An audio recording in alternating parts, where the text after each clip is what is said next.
제가 이제 사해참이라는 노래를 듣다가 거기 보면은 뭐 거칠은 광야를 달리는 인생아, 응?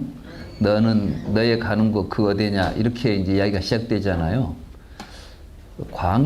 거칠은 광야라는 그 가사가 마치 그 불설 비유경에서 광야를 헤매는 사람이 코끼리에게 쫓겨서 우물에 들어갔다는 그 비유경하고 이미지가 너무 비슷해요.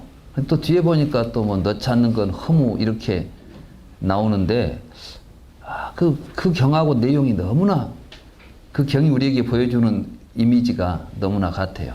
근데 거기 보니까 그 다뉴브강의 잔물결이라는 곡에 이제 가사를 붙인 거더만요. 그래서 이제 뭐 어두운 광야를 헤매는 사람아 이렇게 나가잖아요.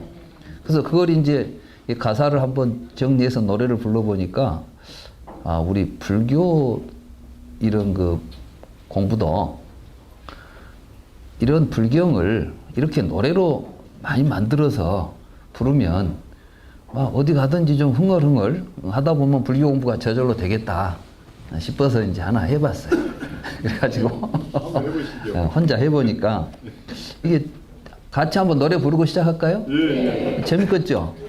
네. 그럼 같이 한번 노래 뭐 부르려면 신나게 부릅시다. 자, 시작합니다.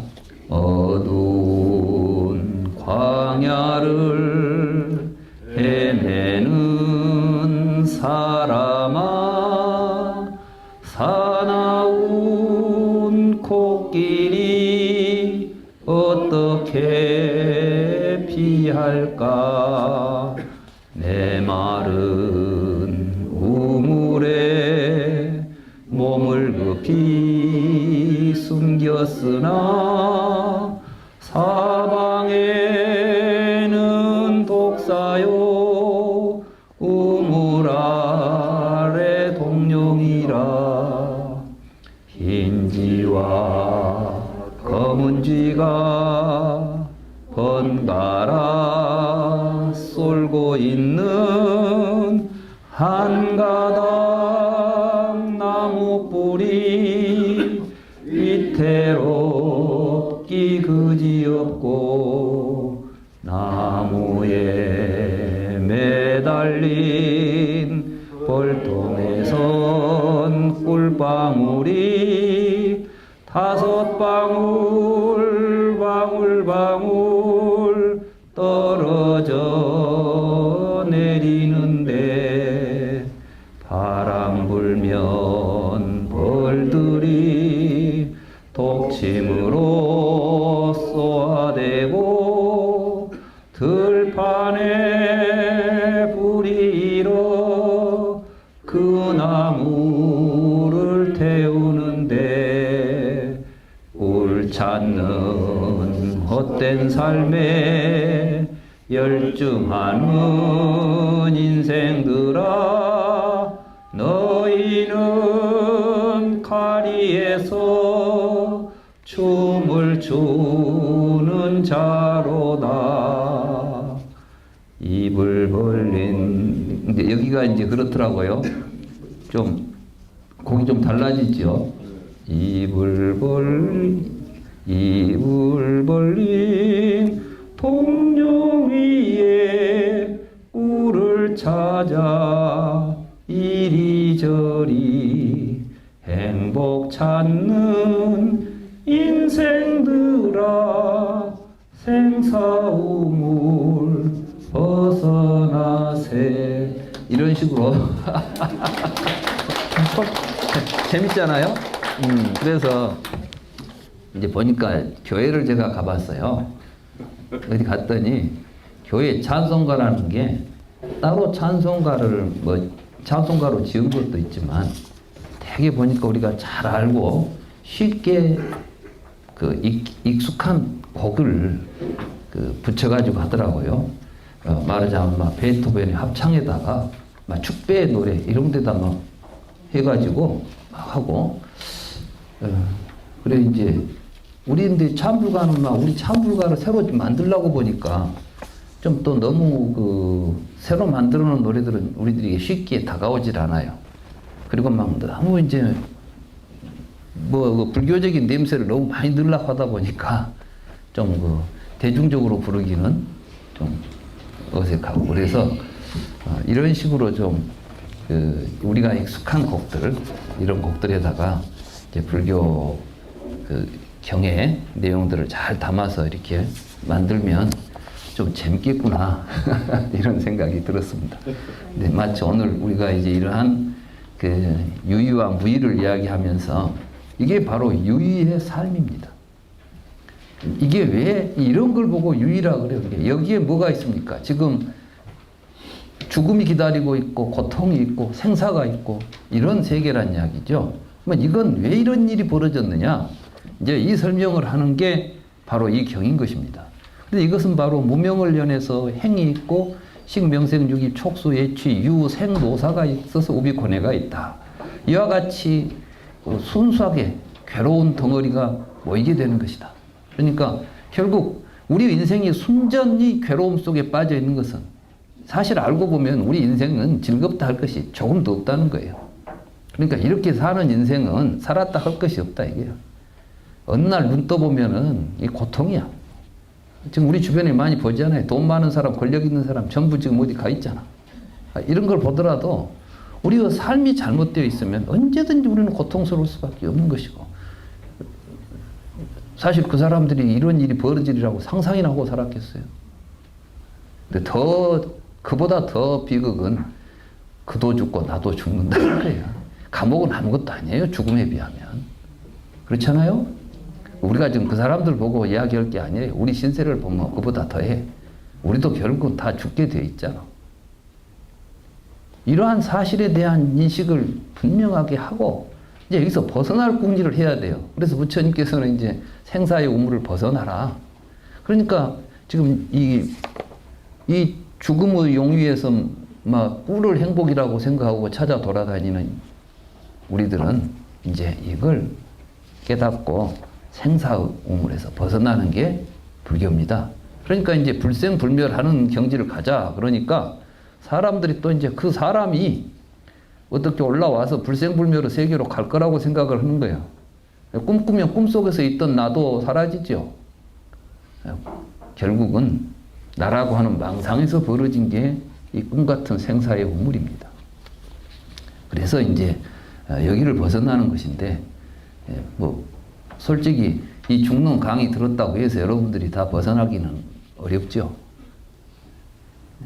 그러나 길이 있다는 것은 보게 돼요. 그리고 길을 보게 되면 그 길을 가야 되겠다는 생각을 일으키고 여러분들이 더 열심히 불교를 공부하고 이제 스스로 생사가 없음의 그 깨달음에 도달하게 될 것입니다. 아무튼 여기까지가 이걸 보고 뭐라 하느냐 그러면은 유의다 그래요. 유의. 말하자면 이와 같이 큰 괴로움 덩어리가 모인다. 내지 그 다음에 이제 이것이 순대고치 멸이라고 돼 있어요. 근데 이게 한문 번역하신 분들이 내지 이렇게 번역을 많이 해버렸습니다.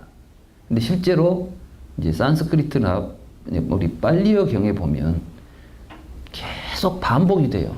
어떻게 반복이 되냐면은 여기는 이제 뭐라 하겠습니까? 무명을 연하여 행이 있고 이렇게 나왔죠? 그러면은 다시 이제 이것이 없으면 저것이 없고 이것이 사라지면 저것이 사라진다. 참유고 피무, 참멸고 피멸 이런 식의 표현이 나오면서 말하자면 무명이 멸하면 행이 멸하고 행이 멸하면 식이 멸해서 노사가 멸해서 손대고치가 멸한다. 모든 괴로움이 멸한다.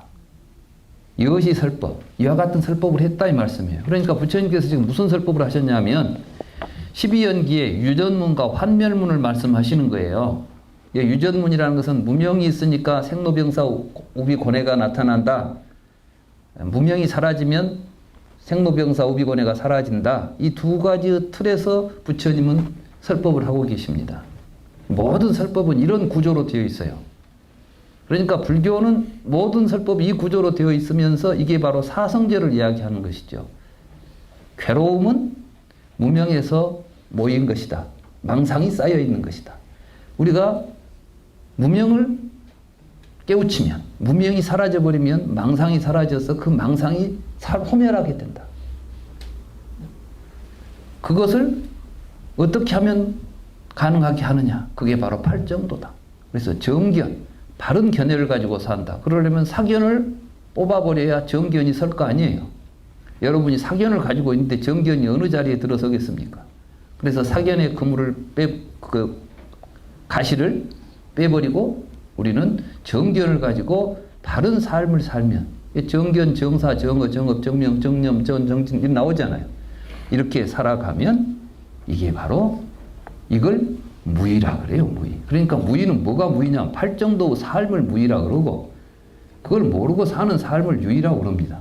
그렇게 해서 여기서 보면 여시설법 이와 같이 법을 설하셨습니다.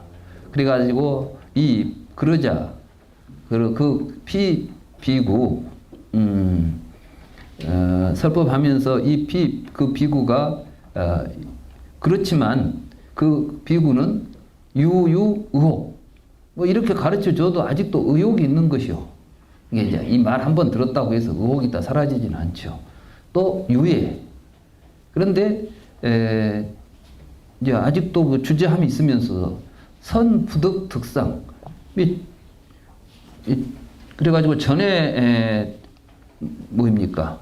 얻지 못했던 것을 얻었다는 생각을 하고 얻지 못한 것을 얻었다고 생각이 의혹이 있어. 이게 예전에는 그 말이요. 옛날에 말하자면 이 비구가 이 법문을 듣기 전에는 자기가 얻지도 못한 걸 얻었다.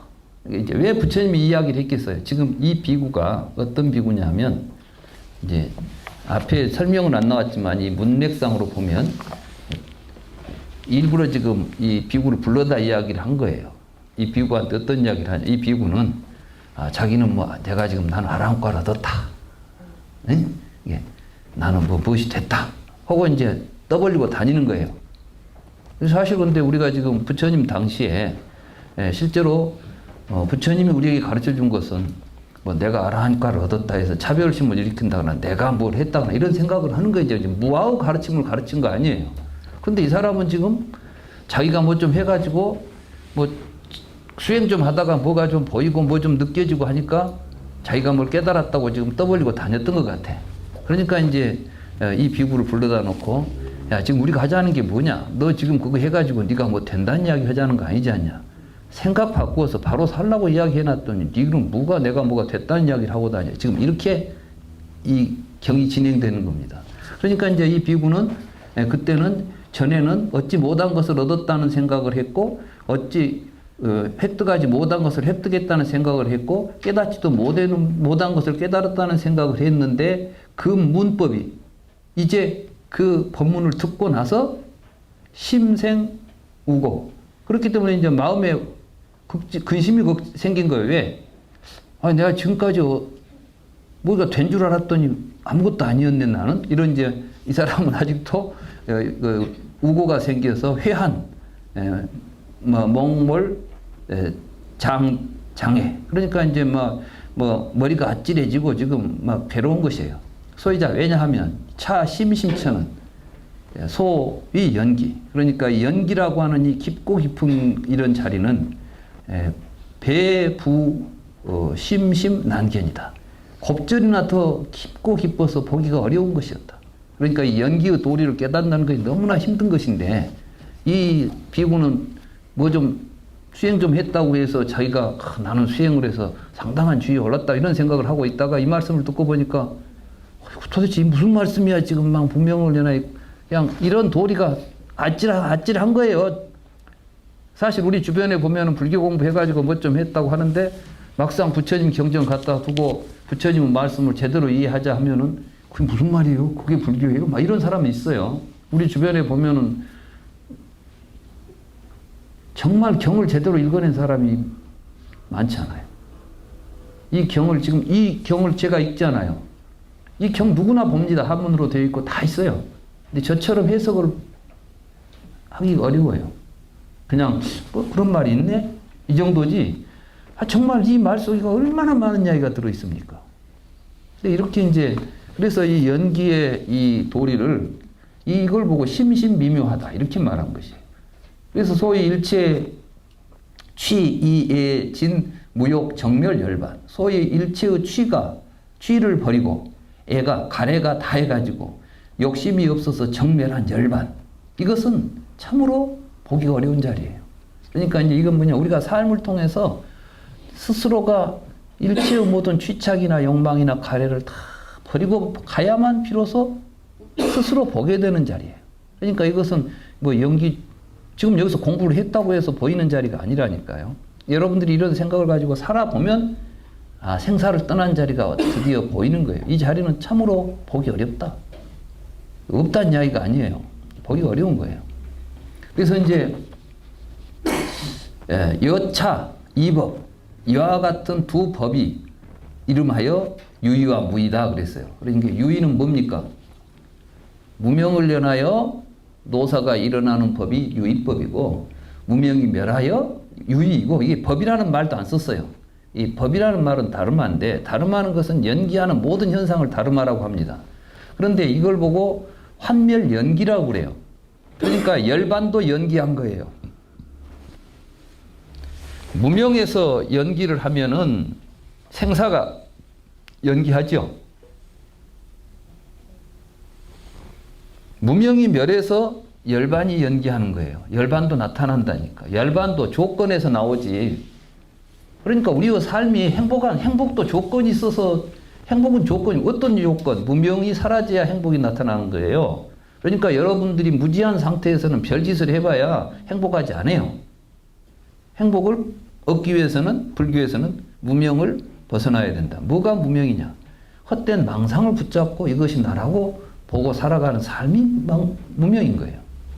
이 유의와 무의는 그러니까 그 뭐 유의법이 있고 무의법이 있다는 이야기를 하려고 하는 게 아닙니다. 그래서 아까 이야기했죠. 유의로부터서 성현은 유의에서 출현한다. 그 이야기했죠. 현성이 출현하는 법이라고 그랬잖아요. 이런 것들.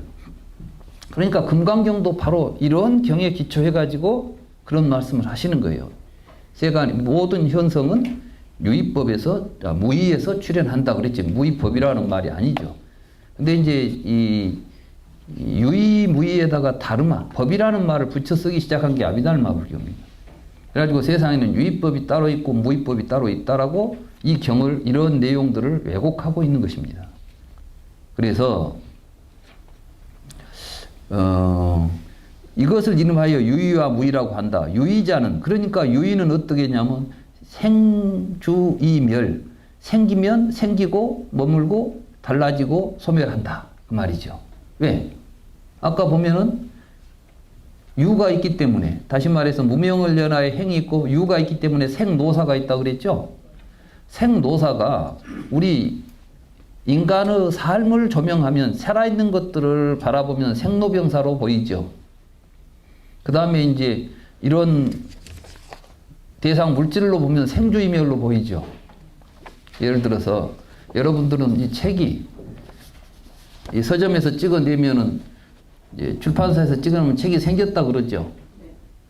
보다가 이제 닳아져서 찢어져서 없어지면 소멸했다 그러죠. 그럼 책이 생겼다 없어진 것처럼 보여. 생겼다 없어진 책이 있습니까? 없습니까? 네? 여러분들이 볼 때는 있지 않아요. 왜? 생겼다 없어졌다는 말이 나오려면 책이 있어야 생겼다 없어졌다는 말이 나오게 돼 있어요. 근데 여러분들은 책이 있다는 생각을 가지고 보니까 책이 생겨서 없어진다는 이렇게 말을 해요. 그러면 책이라는 존재가 정말 있어가지고 생겨서 없어질 수 있느냐? 이러면 또 좀 이상하잖아요. 그럼 왜 우리에게 책이 생겨서 없어진다는 생각을 우리는 하게 될까? 왜 이렇게 책이 생겨서 없어진다는 생각을 우리는 지금까지 했을까? 근데 좀만 생각해봐도 책이 있어가지고 생기고 없어진다는 말 자체가 굉장히 모순된 말이에요. 왜냐하면 책이 있다면 생길 필요가 없는 거예요. 없다면 없는 책이 생길 수가 없는 거예요. 그러니까 책이 있어갖고 생긴다는 말이나 책이 없어가지고 생겼다는 말도 다 지금 문법적으로 논리적으로 문제가 있어요. 근데 우리는 전혀 생각을 않고 살았던 거예요. 그럼 우리는 왜 이렇게 말도 안 되는 생각을 아무 생각 없이 책이 있다는 생각을 하면서 이것이 생겨서 없어진다는 생각을 하고 살고 있을까를 생각해 보니까 우리는 뭔가를 취해가지고 유라는 생각을 하는 거예요. 뭘 취해서 유라고 하죠? 여러분들이 문자나 정보를 기록해가지고 보관하고 전달하려고 하는 어떤 생각을 가지고 그것을 가능하게 해주는 존재를 책이라는 생각을 여러분들이 갖고 있습니다. 이건 책이다. 그렇습니까? 안 그렇습니까? 이게 책입니까? 부시맨들에게는 이건 책 아니에요. 이건. 왜냐하면 글자가 없는 사람들이 무슨 책이라는 말이 있겠어요. 그죠? 그러니까 반드시 뭐가 생기고 없어진다는 말을 하려면은 거기에 명사적 존재가 있어야 돼요. 이걸 보고 유라고 부르는 거예요. 유, 와와. 그래서 유를 연하여 생을 연하여 노사가 있다 이렇게 나오죠. 12연기에 유라는 말이 있잖아요.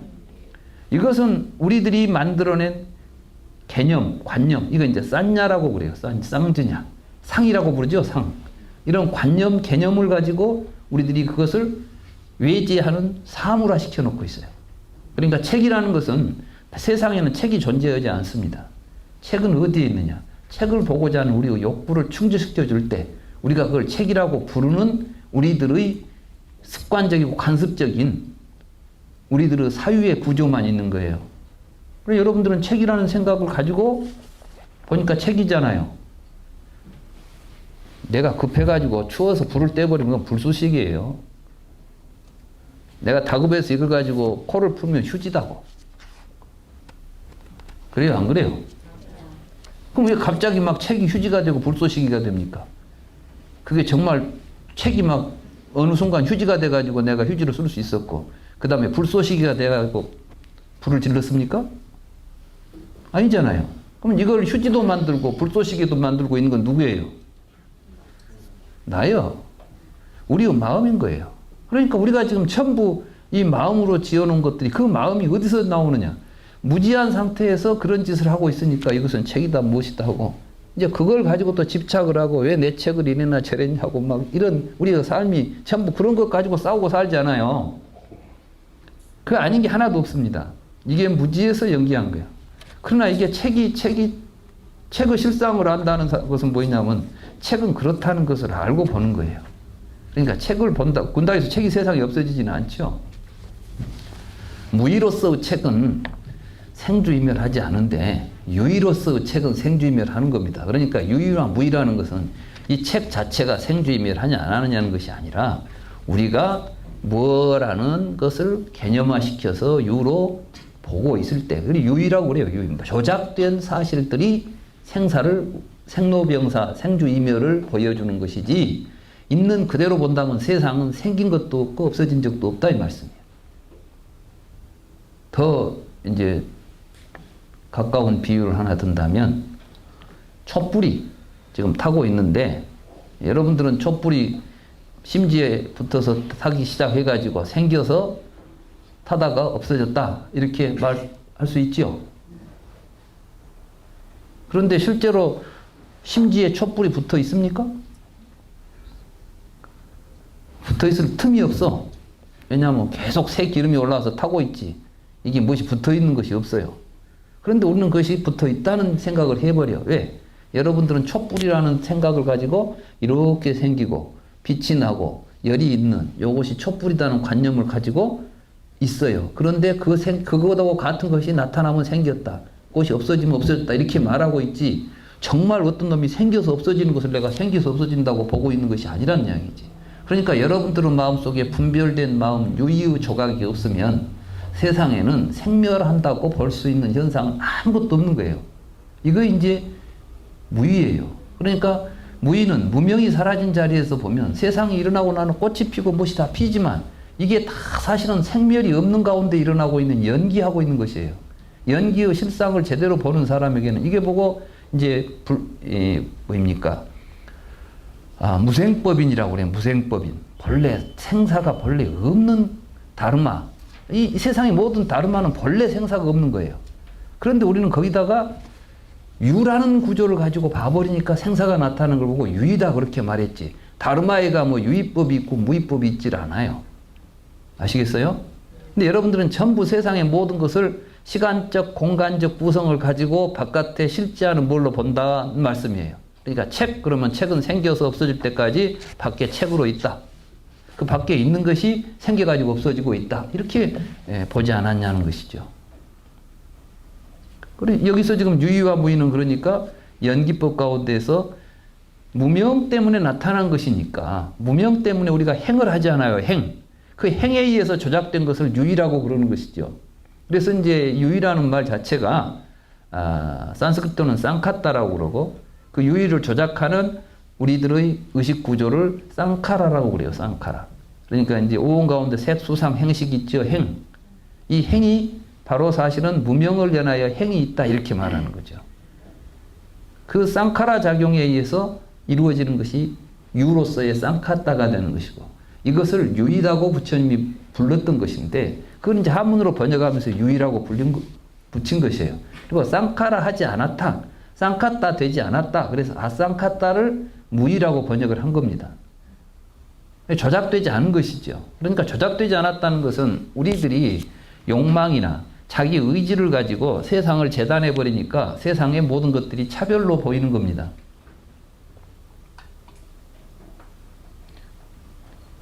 이쁘고 미운 것도 세상에 뭐 이쁘고 미운 것이 어디가 있어요?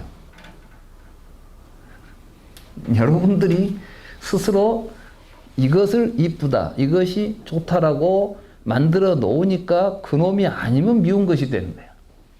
맛있고 맛없는 것도 마찬가지예요. 뭐 홍어 좋아하신 분. 그래. 홍어 좋아하신 분은 홍어가 맛있다고 그래.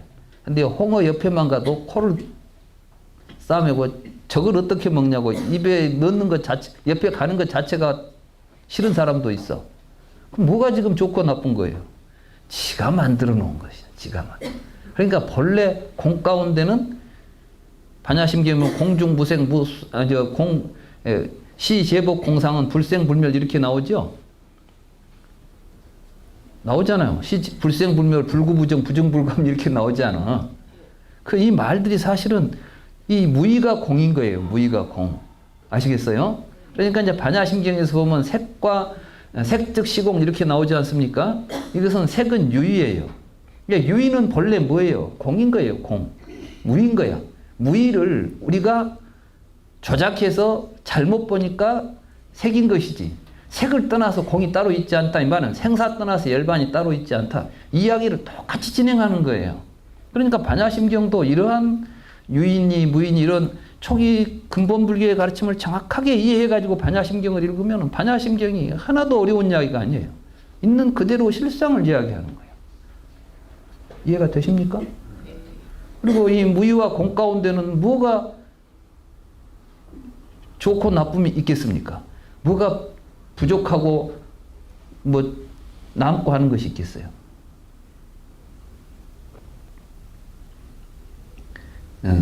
다 우리가 마음에서 일으킨 분별 차별심이에요. 똥이 좋습니까? 금이 좋습니까? 금이 좋죠? 근데 실제로는 금보다 똥이 훨씬 좋은 것이요. 금은요, 아무짝에도 쓸모가 없어요. 우리가, 자, 개한테 금하고 똥을 놔두고 살펴보세요. 어디로 가는가? 개가 금을 찾아갑니까? 똥을 찾아갑니까? 똥 찾아가잖아. 아, 그래요? 그러면 우리는 개만 또 못해요.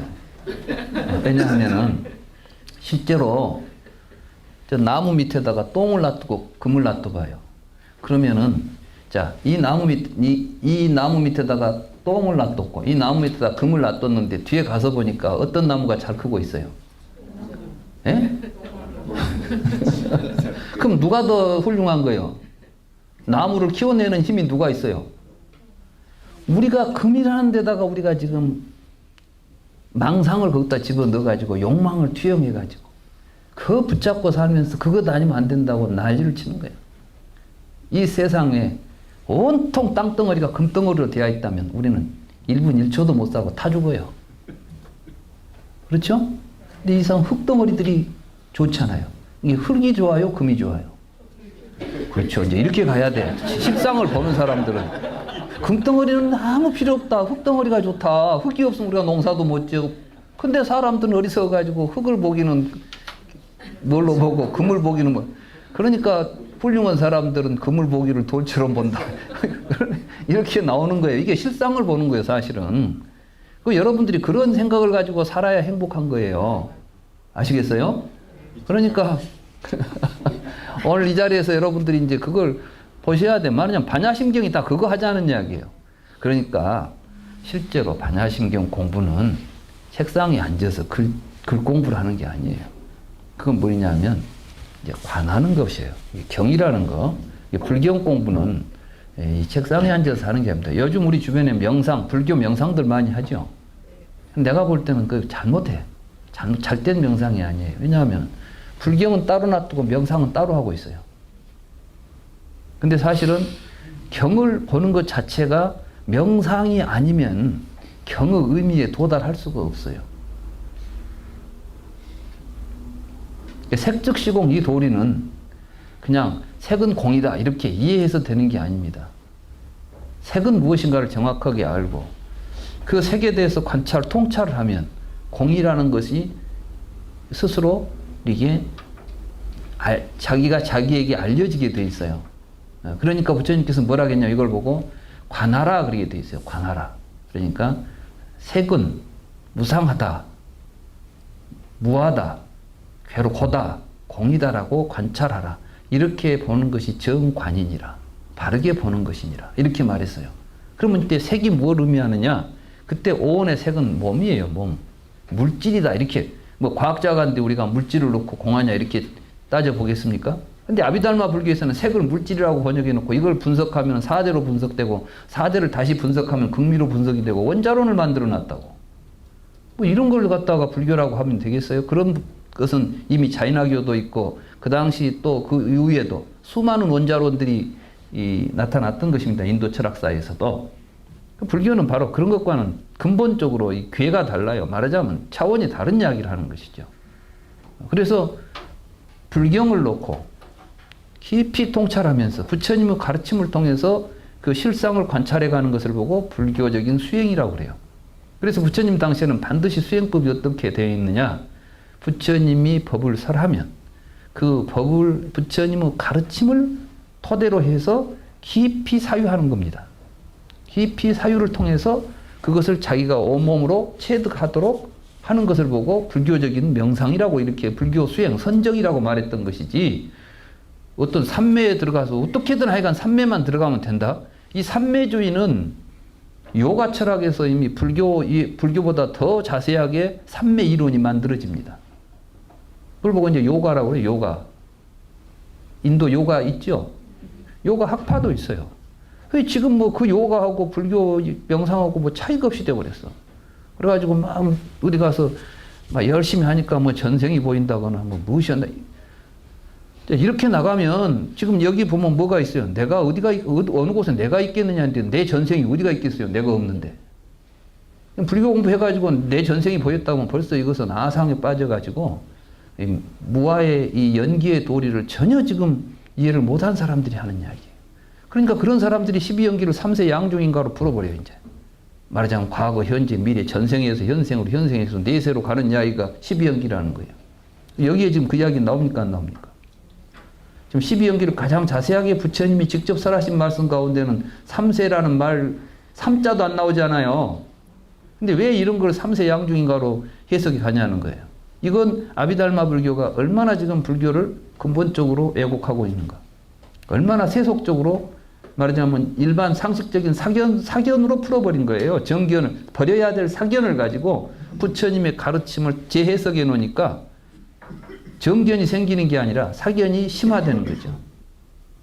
이건 우리가 불교를 공부하는 입장에서 반드시 짚고 넘어가고 우리들이 그걸 분명하게 비판할 수 있어야 되겠다. 그런데 이제 아비달마 불교에서 이 유의를 다시 이제 설명을 합니다. 뭐가 유의냐? 그러면 이제 그 아비달마에서 설명한 유의법을 비판하고 있는 게 제 7장 유의의 고찰인 거예요. 예. 거기 보면 제 1번 개송이 이제 이러한 사실을 알고 우리가 이 부분을 읽으면 이제 훨씬 더 헷갈리지 않고 손쉽게 용이하게 이 내용을 알 수가 있을 것입니다. 만약에 생이 유의라면 거기에는 마땅히 세 가지 상이 있어야 한다. 그런데 생이 무의라면 어떻게 유의의 상일 수 있겠는가? 이 무슨 말인지 잘 모르시겠죠? 이게 이제 뭐냐면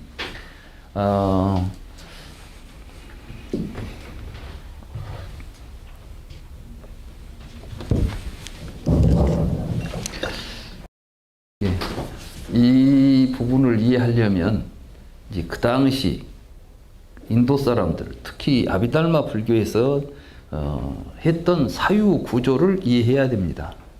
우리는 글을 보면 문자가 항상 동일한 의미를 가지고 있을 거라고 착각해요. 근데 문자는 절대로 동일한 의미를 안 갖습니다. 문자는 그걸 사용하는 사람의 의도를 기호적으로 표현한 것일 뿐이기 때문에 동일한 내용을 갖지 않아요.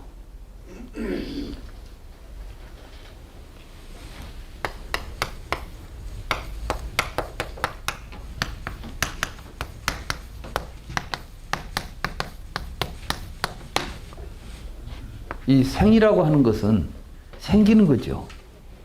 생긴다고 할 때는 그냥 생겨야 되겠어요? 무엇이 생겨야 되겠어요? 생기는 일을 하는 놈이 생기는 거예요, 지금. 그러니까 인도 당시에 어떠한 그 실체론 입장에서 보면 생이라는 현상이 일어난다는 것은 생하는 놈이 있기 때문에 생이라는 현상이 일어나는 거예요. 아까 가는 놈이 있으니까 가고 오는 놈이 있으니까 오고 막 이런 이야기 있었죠.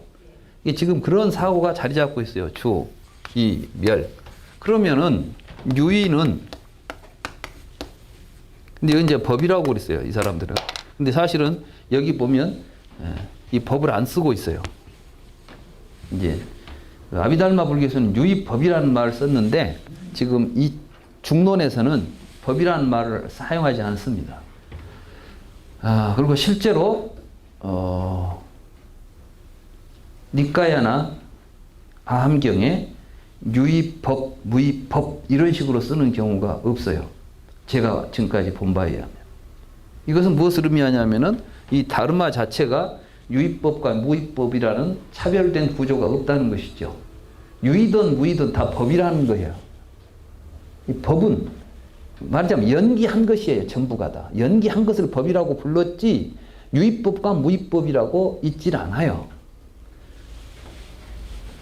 그런데 아비달마 불교에서는 유의법, 무의법을 다르마 가운데 변하고 깨지고 달라지는 것은 유의법, 깨지지 않고 안 달라지는 것은 무의법 이렇게 그런 구분을 해가지고 객관화된 사물로서 봐버렸던 것이에요.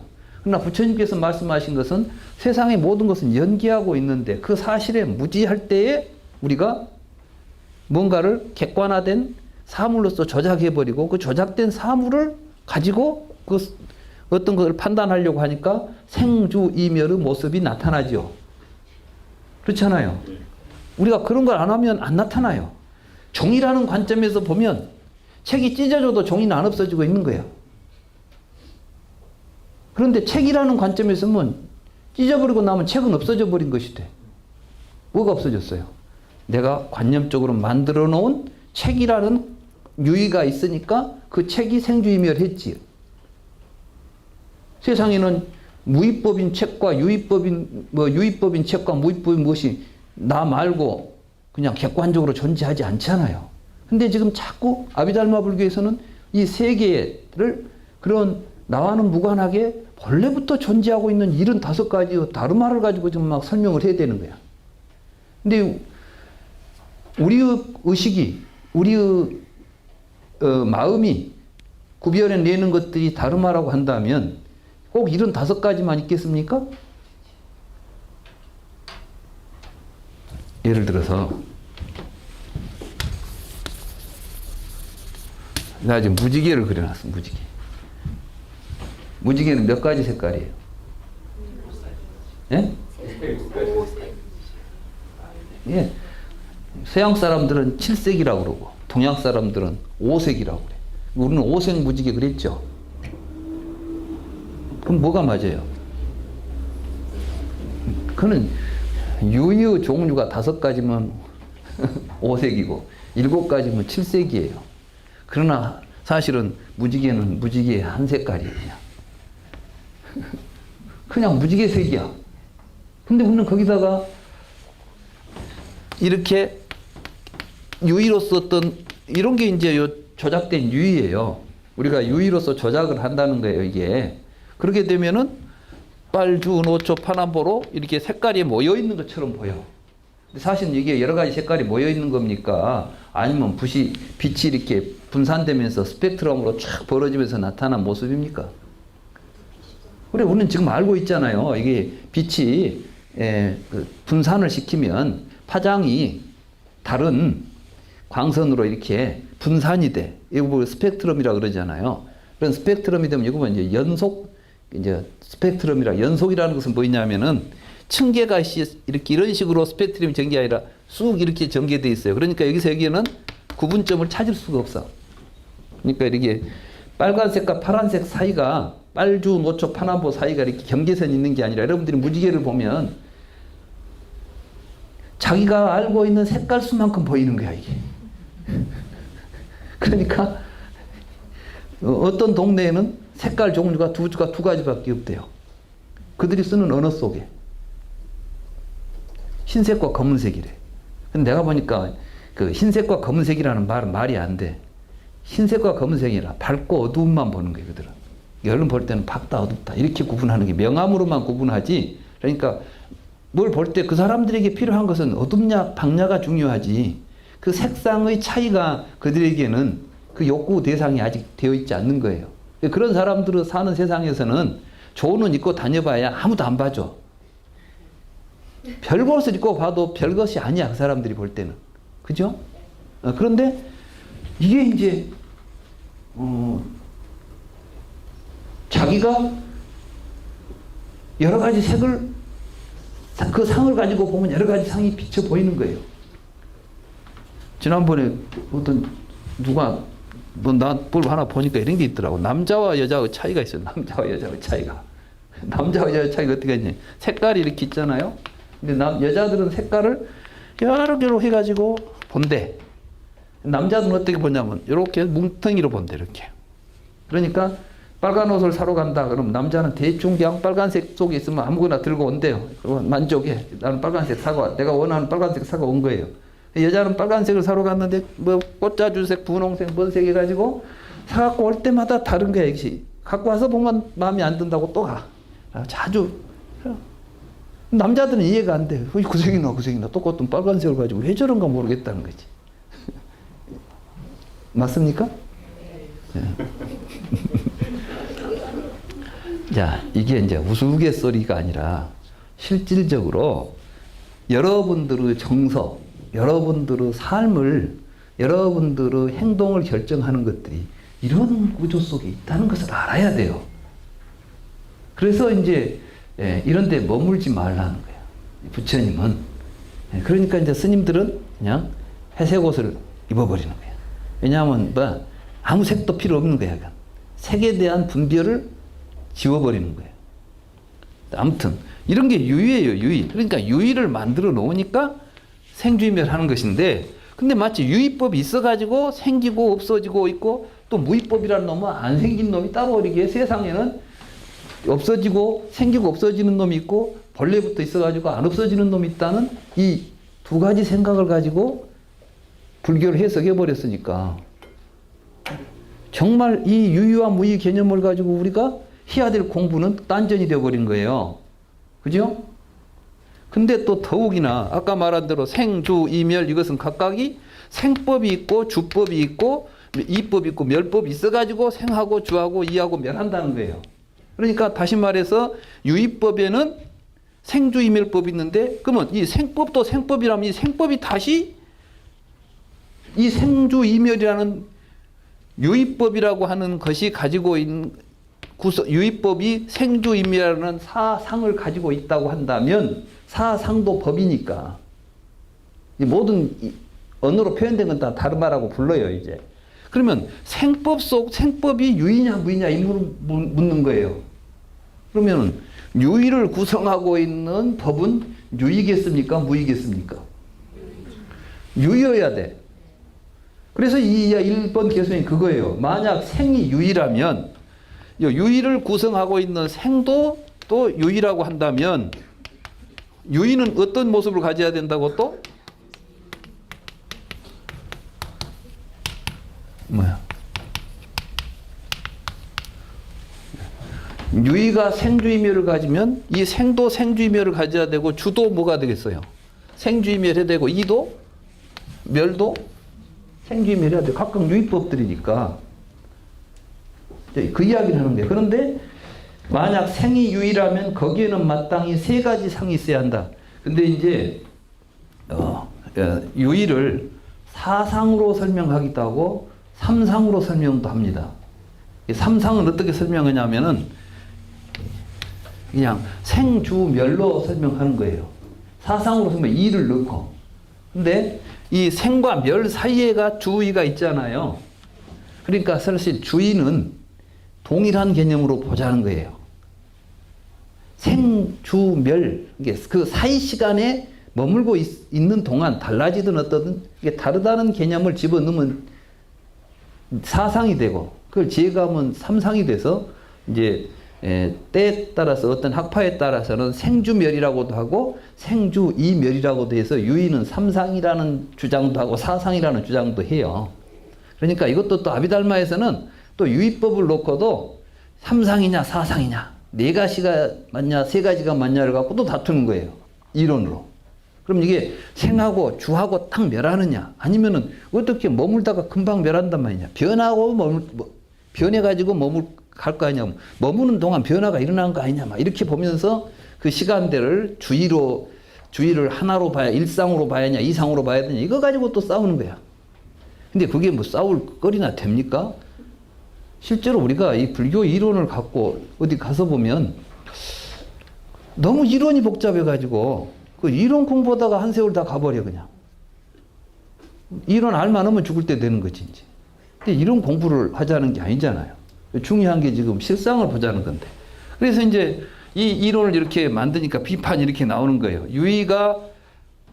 유의법을 구성하는 생주이멸이라고 하는 또 여기서는 삼상으로 갔어요. 삼상으로 간다면 생주멸이라고 하는 삼상이 있다고 한다면은 생은 유의냐 무의냐 이렇게 이제 물으니까 여기서는 그런데 생이 무의라면은 어떻게 유의법의 상이 될 수 있겠느냐? 무의법으로 된 것이 유의법이라는 말이 되어버리잖아요.